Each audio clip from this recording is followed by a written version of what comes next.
وأصحابه أجمعين أما بعد. Hadratul Mukarramin, para alim ulama, para kiai, wabil khusus Ustadzuna wa murabbi ruhina Al-Mukarram Kiai Haji Amir Hamzah mata'anallah bituli hayatih, juga Al-Mukarram Sahibul Majlis Al-Ustadz Sahlan mata'anallah bituli hayatihim. Mudah-mudahan guru-guru kita dipanjangkan umurnya, disehatkan badannya, ditambah keberkahannya. Amin Allahumma. Para tersesepuh dan tokoh masyarakat, bapak-bapak, ibu-ibu, jemaah yang saya muliakan, terima kasih saya diberi waktu. Mohon maaf agak telat karena masih capek, tadi siang habis jadi panitia maulid di tempat saya di pesantren Fathul Nada. Jadi bukan tidak mau ikut baca maulid dari pertama ya, mudah-mudahan meskipun ujungnya at-ta'akhur ahsan minal adab, telat masih mending daripada kagak datang. Mudah-mudahan silaturahim kita malam ini menambah keberkahan buat kita semua, menambah keberkahan buat kampung kita. Karena seorang ulama di dalam kitab I'anatul Talibin pernah mengatakan, ma min majlisin au makanin au mahallin quri'a fihi maulidun nabi sallallahu alaihi wasallam illa haffatil malaikatu bi ahli dzalikal makan wa ammahumur rahmah. Tidak ada suatu tempat, suatu majlis, apakah rumah, lapangan, musola, masjid, kantor, yang di situ dibacakan Maulidun Nabi, maka tempat itu dikelilingi oleh para malaikat. Kita nggak tahu karena malaikat nggak kelihatan dengan kasat mata kita. Hanya orang-orang tertentu yang bisa melihat. Bukan hanya para malaikat, rijalul ghaib, para salihin hadir bersama kita. Dan Rasulullah juga hadir bersama kita setiap kita memperingati maulidnya. Wa ammahumur rahmah, akan banyak dicurahkan rahmat Allah di tempat di mana di situ dibacakan maulidun Nabi sallallahu alaihi wasallam.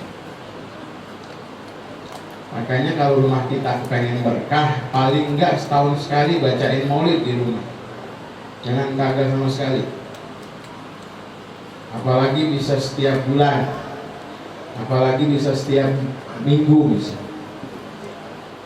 Saya berguru sama guru saya Kiai Haji Amir Hamzah. Setiap malam Jumat sama, baca Ratibul Ahdad, Ratibul Atas, baca Yasin Fadilah, Asmaul Husna, kemudian mau baca maulid Simtud Durar. Karena kami pernah diajak silaturahim ke Habib Anis dulu waktu beliau masih ada. Cuman saya belum bisa ngamain seperti beliau baca maulidnya sampai tuntas. Saya cuma mahalul qiyam, satu pasal setelah mahalul qiyam sama pasal terakhir sebelum doa. Nah jamaahnya belum kuat kalau ngamalin semuanya.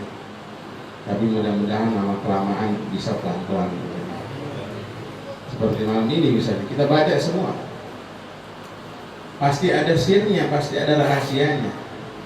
Yang penting istiqomahnya. Nah, saya belajar dari beliau. Apalagi pada saat-saat doa-doa yang dibacakan pada bagian-bagian pasal-pasal pada pembacaan riwayat maulid, di situ kita amini. Pada saat mahalul qiyam misalnya, di situ dibaca wa bijahi ya ilahi jud wa balligh kulla maqsad.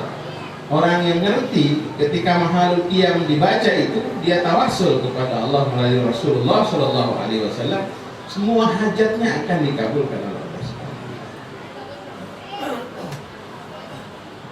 Jadi kalau saat mahalul qiyam jangan bercanda. Disitulah barangkali sirnya. Wa bijahi ya ilahi jud wa balligh kulla maksud, semua hajat kita insya Allah dikabulkan. Yang punya utang biar pada bisa bayar utang. Amin. Mana amin kenceng amat, lu kata punya utang ya. Yang lagi ngobjek biar bisa gol objekannya. Yang lagi sakit biar sembuh penyakitnya. Kalau perlu maulid itu dibikin nazar. Saya kalau begini mau baca maulid. Sebab pernah satu waktu kejadian, ini cerita dongeng aja ya. Dulu pernah kejadian ada seorang anak muda yang naik kuda nggak bisa dikendaliin. Kemudian kuda itu masuk ke gang, nyelonong masuk ke istana raja, nabrak anak raja sampai mati. Coba kalau sekarang anak muda belajar mobil lewat Jalan Merdeka masuk Istana Negara, anak SBY ketabrak. Kira-kira hukumannya apa kalau anak presiden ditabrak? Paling enggak penjara seumur hidup. Ini anak muda yang naik kuda nggak bisa dikendaliin, nabrak anak raja sampai mati, ditangkap, dijebloskan ke penjara sebelum disidang. Cuma selama di penjara dia nazar, kalau saya bisa selamat dari hukuman, saya mau bikin maulid, saya mau baca maulid. Dia nazar begitu. Herannya begitu masuk pengadilan, ditanya sama raja, justru herannya ini raja yang anaknya sudah mati ditabrak sama dia, ngelihat muka dia malah senyum, muncul rasa kasih sayangnya. Ditanya, hai anak muda, kamu punya sihir apa? Kok anak saya ditabrak sampai mati, yang tadinya saya kesel, mungkin mau dihukum mati juga, tapi begitu ngeliat mukanya malah senyum. Amalan apa yang dikerjain? Punya sihir apa? Coba, saya nggak punya amalan apa-apa. Cuman sebelum sidang, ketika saya ditahan, saya nazar, kalau saya sampai bebas dari hukuman, saya mau bikin maulid. Wah, ini raja senangnya luar biasa. Anak saya sudah terlanjur meninggal, sudah nggak mungkin balik lagi. Tapi karena nazar kamu pengen bikin maulid, kamu saya bebaskan dari segala macam tuntutan hukum. Bahkan dimodalin buat bikin maulid. Nah, coba. Maka orang Bojonggede begitu tuh. Kalau yang sampai sekarang belum laku-laku, nazar. Mudah-mudahan kalau ada jodohnya bikin maulid, gitu ya. Jangan tanggung-tanggung bikin maulid. Ini contoh guru kita, mungkin sekarang udah miliaran kali habis. Ya, ini ya saya guru sama beliau tadi habis maulid di pesantren saya Kotum Nada. Kemarin saya sendiri yang nyembelih 35 ekor kambing, 2 ekor sapi, masak 15 karung. Tadi saya kumpul-kumpul sama panitia habis 145 juta. Tadi dikit. Ada tetangga saya yang memang agak demen, Kiai kan pesantren lagi bangun, ngapain maulid aku begitu gede? Apa nggak sebaiknya buat bikin kelas? Bocah kan belajar belum ada kelasnya. Apa nggak mubazir? Saya marah dia bikin bilang mubazir. 145 juta untuk memperingati hari lahir orang yang menyelamatkan akidah kita, kagak ada apa-apa. Saya lihat di majalah Nova, maaf, Agnes Monica waktu ulang tahun ke-17 1 miliar. Krisdayanti waktu belum cerai sama anak.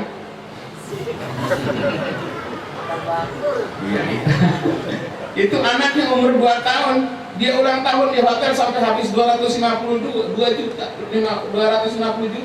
Itu bocah ulang tahun di hotel 250 juta. Ini ulang tahun Nabi kita, masa pakai lontong basi? Maaf panitia jangan tersinggung nih. Di sini sih insya Allah bawa kebuli ini. Ya kalau nggak ada kebuli beneran minimal kebuli putih dah, yang pakai santan, nasi uduk kan. Kenapa kita gedein ke maulid? Lagi-lagi ulama berkata, ulama berpendapat, man hayya ta'aman, orang yang nyediain makanan. Nih, yang nyumbang malam ini untuk peringatan Maulid Nabi, biar sediain makanan. Jangan tanggung-tanggung tuh ya. Tapi alhamdulillah kalau daerah kita nih, ya Bojonggede, Citayam, wah luar biasa kalau Maulid. Masih banyak ambeng, paros, gesek. Biasanya nih kalau di depan begini makanan buat kiai yang maha baik, banyak banget tuh biasanya. Ini belum. Sampai saking takjimnya sama kiai kadang-kadang kelebihan gitu. Kan enaknya kalau di depan ustadz kiai, buahan itu yang gampang ngambilnya ya, jeruk, lengkeng. Ini di depan kiai dikasih nanas, nggak ada pisaunya. Emang panas banget kiai ngeragotin nanas. saking takjimnya saya kira.